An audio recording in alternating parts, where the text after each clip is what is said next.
Welcome to At the Core, the intersection between neuroscience and fitness, where I have the pleasure and opportunity to speak to high performance movers and better understand how they apply neuroscience into their movement to make brain health and fitness more fun and effective. So today's guest is Brett Johnson. Brett is a former pro soccer player, having played in 3 states and 4 countries. He graduated from Augustana College with a degree in neuroscience. Using his experience in neuroscience and professional soccer to constantly search for innovative ways to help people around the world maximize their potential, he created his app, SwitchedOn. The app is being used by over 150,000 people in over 200 countries. It is being used to improve sports performance, enhance injury prevention and rehabilitation routines, and improve overall quality of life. It's been used by professional athletes and coaches in over 10 major league sports like MLB, NBA, and NHL. Brett, welcome, and thank you so much for being with us today. Hey, Misha. Thank you for the opportunity and the incredible intro. Yes, absolutely. So I'm going to start with, talking about life being all about reactions and how we like to think that we're in control, but the reality is we're constantly reacting to things in life and how we go about that. And there is a motto that you have as part of Switched On, which is perceive, decide, react. When driving, playing sports, walking your dog, why should someone listening to this care? Like if they're not a professional athlete or a professional athlete, why should they care about improving reaction specifically? Yeah, so this idea of just reaction time or processing speed is something that really controls everything we do every single day. So it's this neurological process that is perceiving outside information, so something that you see or hear, actually processing that information to make a decision, and then your body actually executing a physical movement, depending on whatever decision you made. So regardless of what you're doing, if you're an athlete, so especially me being an athlete growing up, that's where I mostly focused on that. Everything is based off reaction time. So you're never just mindlessly moving your body, or you're never just, playing little games on your phone or just like doing random brain tasks. It's a combination of the two. So this idea of combining the brain and body to react to things in everyday life is just a part of everything that we do every single day. Yeah, so this idea like perceive, decide, Mhm. react, it seems simple enough. It seems like this idea of like the processing, integration, the activities of different portions of the brain participating together. Can you explain what's actually happening in the brain? Like from the moment we see a color to in that perception and deciding what to do and acting on it, what is actually taking place in the brain Mhm. that makes it worth practicing these types of drills? Right. So it's very simple to try to explain it as segments, right? So let's say you're perceiving a certain stimulus, and that is simply reaction time, or that's attention, or that's decision making, different areas of your brain. But in reality, it's very complex. So it's kind of using all these different cognitive processes and cognitive skills. Three of the main ones being those three that I just listed. So reaction time, decision making, and attention. And what's happening is, depending on what you're actually reacting to, the focus of what part of your brain can actually be manipulated. So, for instance, if you are reacting to an arrow or a very simple stimulus, that could be more focused on reaction time, where there's not as much cognitive processing or attention or decision making needed. But if you were to do that same drill and you were to react to an arrow but go in the opposite direction, that could be more focused on something like impulse control, which is very important for all areas of our life, depending on what it is. So it's using that type of information into our training that combines both the brain and body to train holistically all these different areas of brain with your physical performance. So you kind of mentioned it already about these stimuluses, about impulse control versus reacting to something that you actually Hmm. see. Let's talk about the app a little bit and how you've created it. So for those that don't know much about Switched On, I will try to surmise it in one sentence. It has visual and or audio cues with colors, arrows, and or numbers. And this is an important and or because you can combine visual and audio. You can combine some colors with some numbers with some arrows and get a lot of different thought processes happening. So why does this specific app help with these stimuli, and how does one use the app to help with those stimuli? Yeah, I didn't want to get too much into the app too quickly too, I so understand. apologies for that. Um, yeah, so it really there's like three different ways you can use it. Like very simply put, you can customize your own drills. You can create whatever stimuli and different cues you want to use to fit your drill specifically. But we also have a whole library of preset drills that we have different experts in different sports or domains create drills that are already preset for you that you can easily access. And it's really as simple as instead of doing physical training, so I could tell a story behind it, like kind of how I thought of it was that growing up, I had to do a ton of training by myself, right? And it was always just like doing a physical movement over and over and over.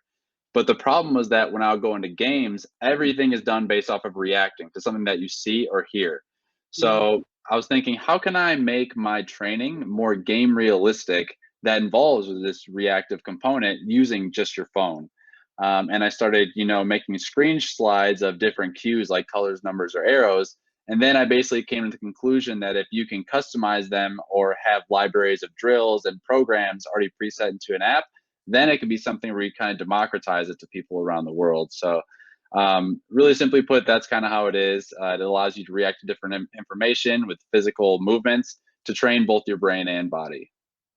That's really amazing. I think to myself, like, you can have a runner that has the skills to run fast. But if they don't hear the gun go off as fast as the person next to them, they may always get second or lose the race, even though running is not the issue, or, we talk more and more about with soccer specifically, like your background. One of the ex-managers of Arsenal had Mm. stated, and I've used this in previous dialogue with other at the core guests, in stating that soccer over the last decade has seen its match in a way. The quality of skills has been developed. And so at this point, the next decade is going to be the cognitive decision making, the reactive timing to allow those skills to be used at the appropriate time and make the player better in that way. But the actual skills themselves, people have kind of hit the creme de la creme. What are your thoughts on all that? Yeah, it's interesting because like actually experiencing it, there obviously are physical differences in athletes at different levels, but when you get to a certain level, it really does plateau. And what it comes down to is who can maintain composure and make good decisions consistently and quickly during games. And that's exactly what he's alluding to is the fact that your brain being able to perform better is what really separates those good from the great athletes. And there's a lot of like really interesting studies that are kind of using that same sort of approach where they're taking novice and elite athletes and comparing them solely on their cognitive abilities. And they're kind of seeing the same results in a lot of them. And obviously there's more research that needs to be done. But even that just kind of alludes to it more that this is a very untapped area of performance. And it's super exciting to be able to create something that can help us start to build up that cognitive ability.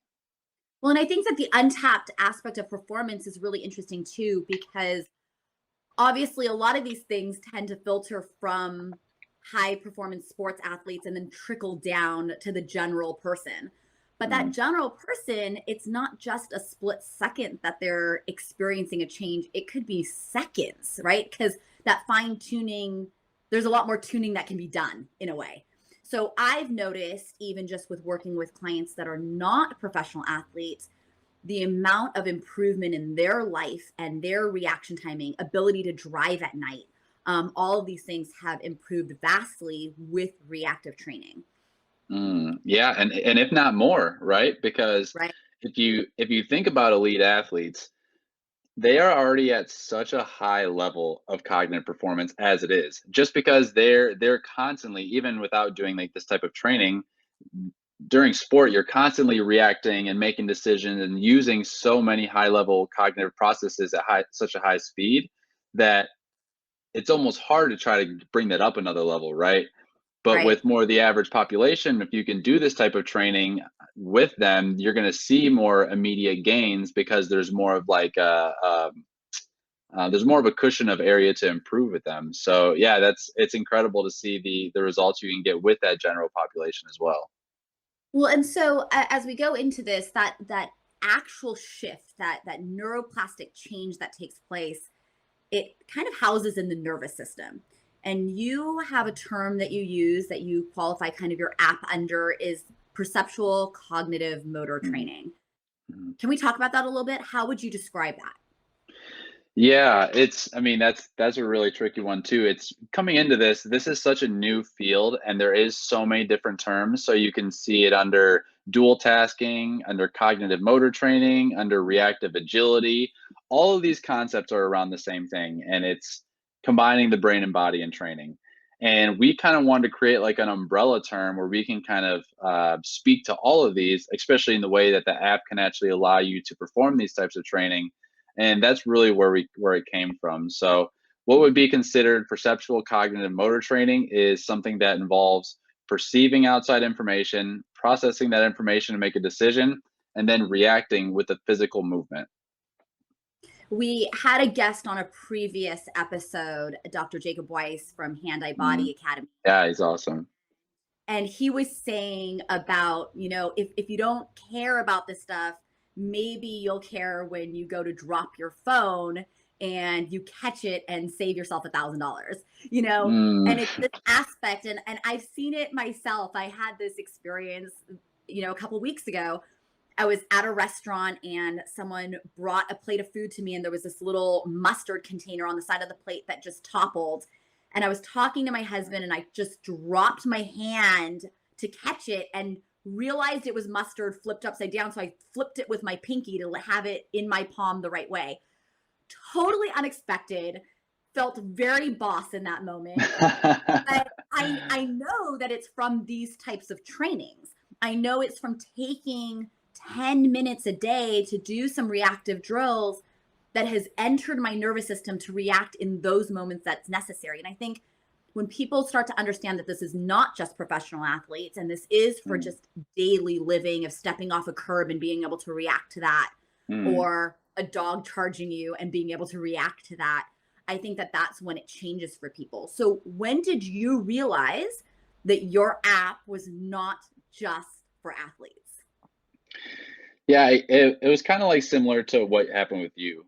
And it was just like noticing all the different areas in your life, like when you're walking in the city and you have to maneuver around people, like especially if you don't have those abilities and you're older and you're more prone to injury, that can be a serious problem. If you can't move out of the way and you're tripping and then you fall and you break a hip. And I'm like, there's so many people who need this ability, and it got me kind of going to the research. I love to nerd out on research and see what's going on. Mhm. And what was really interesting was seeing the research on combining the brain and body in training in comparison to training the brain and body separately, where a majority of the research is showing that it has similar, if not better, results than training either of them separately. And kind of the argument to be made is because if it's similar, you're like, okay, maybe I'll just do the easier one. But when it's similar, maybe one is more fun and maybe it's more engaging, which I'm sure you experience with this as well. You're motivated to move when you're actually reacting to information because you're not in your head. So it's really Yeah. that, yeah, that enjoyment, that health benefits, but also like you said, the performance benefits where everybody needs this, and even getting into like tactical training. So military and first responders, it's a life or death situation for them. So being able to quickly and accurately respond to information, I just knew there were so many different areas that this can go to and make such a big impact. That is such a big deal. Yeah, I completely agree. And And actually, that getting out of your head, a lot of people think that this is acting as a distraction rather than an increase of cognitive load in the right Mhm. way. And I think that, a lot of people think, oh, so I did really well or my knee didn't hurt because you distracted me, rather than, well, we didn't have room for the fluff and the talk that was not supporting the actual task at hand. And that Mhm. happened as I was going through, trying to resolve the psychological impacts of knee injuries versus the actual physical damage of that knee being totally fine at that point. I turned to your app and I did a ton of, lunges and squats where I would have Mhm. to hold what to do and where to go based on the cues. And that changed everything for me because suddenly it wasn't these squats going up and down and having your mind think and hear everything about your knee and how it feels and how you want it to feel, and ultimately self-sabotaging. Yeah, that I mean, it's there's so many different areas to talk about with it, and that's I feel like that's one of the more undervalued ones, but you're so right. Like not even just in terms of enjoyment, like thinking to yourself what you're doing. I mean, it's hard sometimes. You're just like, I want to get this over with. But if you're motivated by something else, giving you cues to actually perform a movement, then you're out of your head and you're just performing it instinctually. And next thing you know, the actual training's over. That's amazing. There was a quote that I read about a philosophy class that you were in and was asked, who knows more about the Mm. color red? A person who was born completely blind but knows every single tangible fact about the color, or someone with 20/20 vision who has seen the color but knows nothing about the facts? I was really curious about this resonating with you. Why did it resonate with you? Yeah, I love it. I mean, I think about it all the time. And it's really that there's really two different ways to have knowledge about something, and that is truly experiencing it. So someone who really lives within a certain domain. So like we could use sports as an example. An athlete who's constantly playing a sport and trying new training techniques and figuring out what works and what doesn't. And then there is the researcher who maybe has never even stepped foot on a field, but knows all of the studies and the results and kind of like what the research says the methodology should be. And I think it's really being what's important is having both of those, right? Because we're always learning, we're always trying to find out new things, and really understanding what the research is saying is super important, but also being on the ground floor because where innovation is found is by actually doing things and performing them and hearing what other people think. So that was just really stuck with me as something to never get caught in one area where I'm always researching or I'm always just doing, making sure I have experience in both, and that's something that's really stuck with me. Yeah, that's amazing. I'm really glad you explained it too, because it is goes back to that idea of the brain and the body and bringing them together.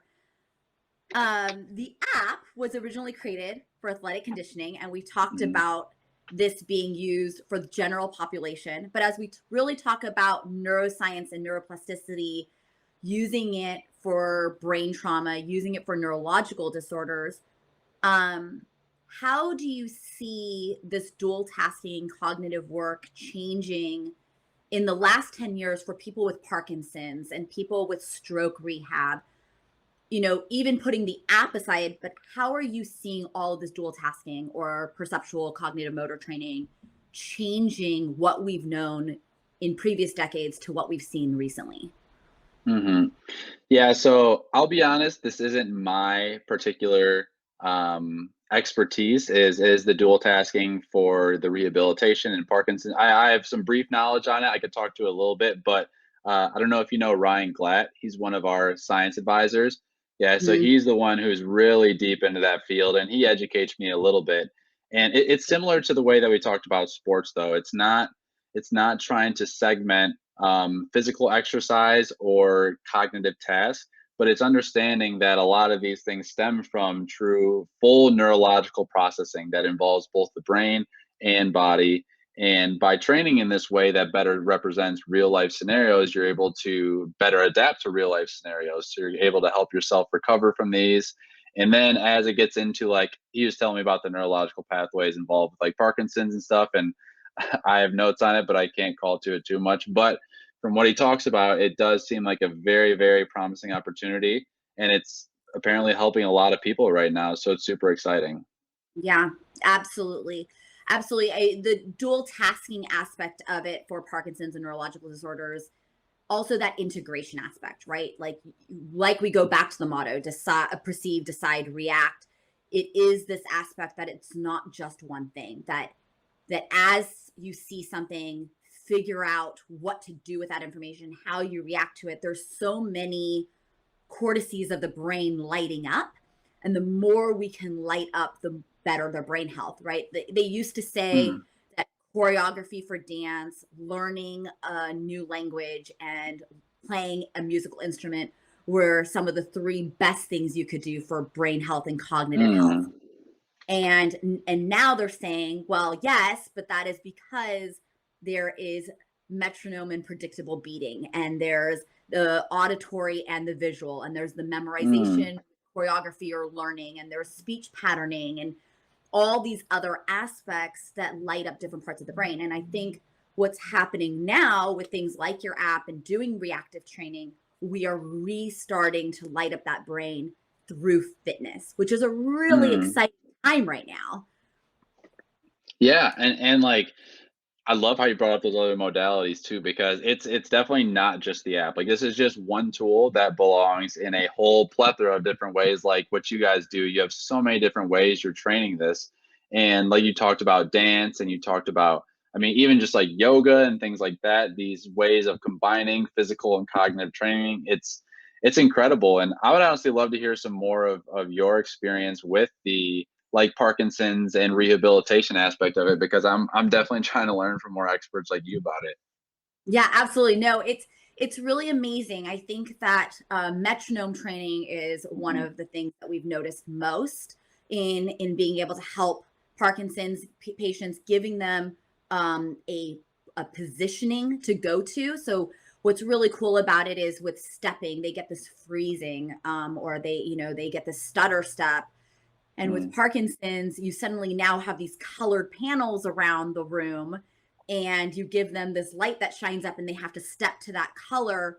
And that dual tasking aspect actually changes their confidence in their gait pattern, their balance stability. It's really amazing to see how all of this integrates, because ultimately we're all brain derived, right? Regardless of what our goals are, I think the biggest thing is that we all want to be the highest performance level for our life.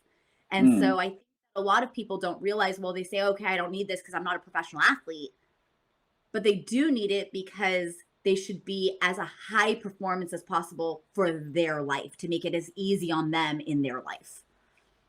Yeah, absolutely. And that's where we always love throwing in the quality of life aspect. Like it's not just for your ability to perform in sports, but also what about when you're done with sports? You still want to have a high level of brain function, because that's one of the biggest areas of really like lower quality of life right now, is having some sort of brain or neurological disorders. So Alzheimer's and dementia are through the roof.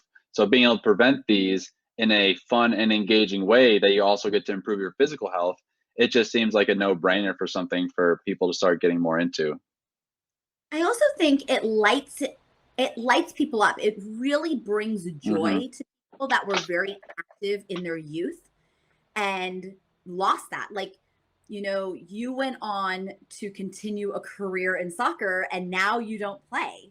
And if you play recreationally a little bit and this and that, possibly, but there's a whole gambit of people that were athletic in high school, maybe in college, and now 40 years have gone by and they have not played. And I believe that that is one of the things that is so important, and we lose it. We lose this idea of doing it. We feel that we shouldn't be doing it anymore.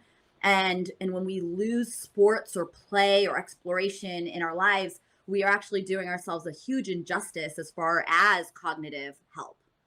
Yeah, yeah, that's something that I feel like is not.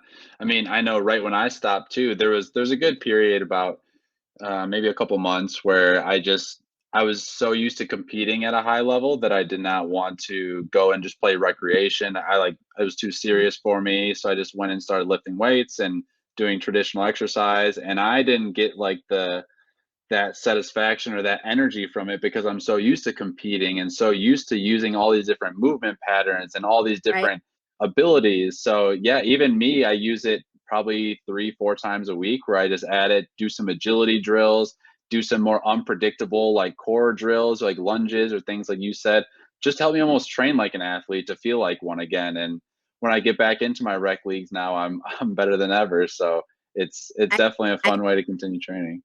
I completely agree. This has been awesome. So, Brett, we have this thing I do in every single episode, which is me asking you a fire round, lightning round of questions. And it's going to be the first thing you can think of off the top of your head. All right. Okay. So, working out, morning, afternoon, or night? Morning. Sweet or salty? Sweet. Planks or squats? Squats. Shoes or barefoot?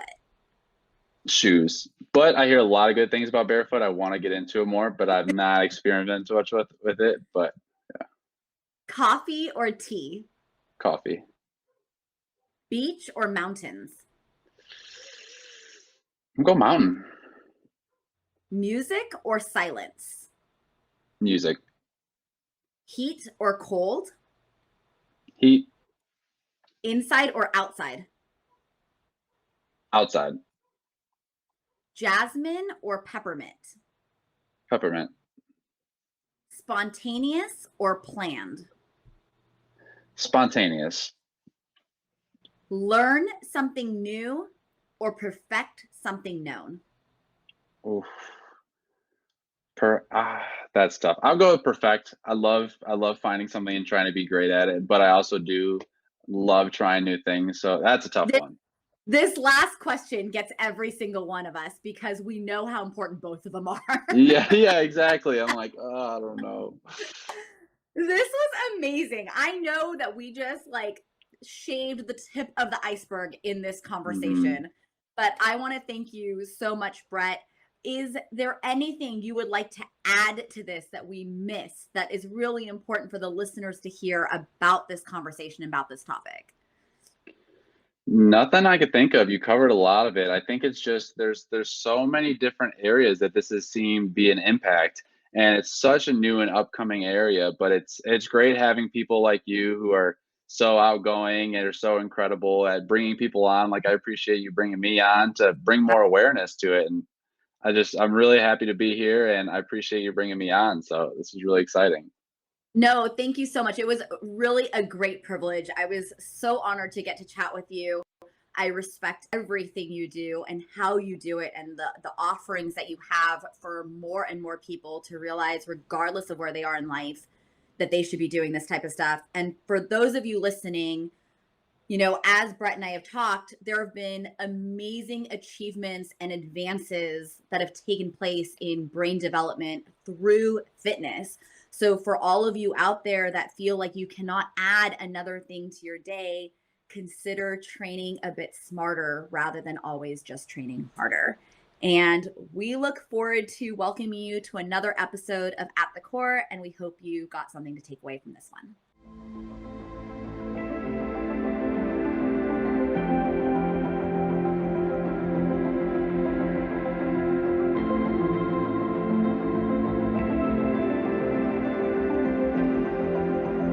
Thank you so much for joining me, and I hope you got something out of it. We'll have many more videos that help you with rehabbing your shoulder, low back, knees, and everything else that will allow you to be active and healthy through all the things that you love in life. Please feel free to follow us on all our various social media channels, and we hope to see you back soon.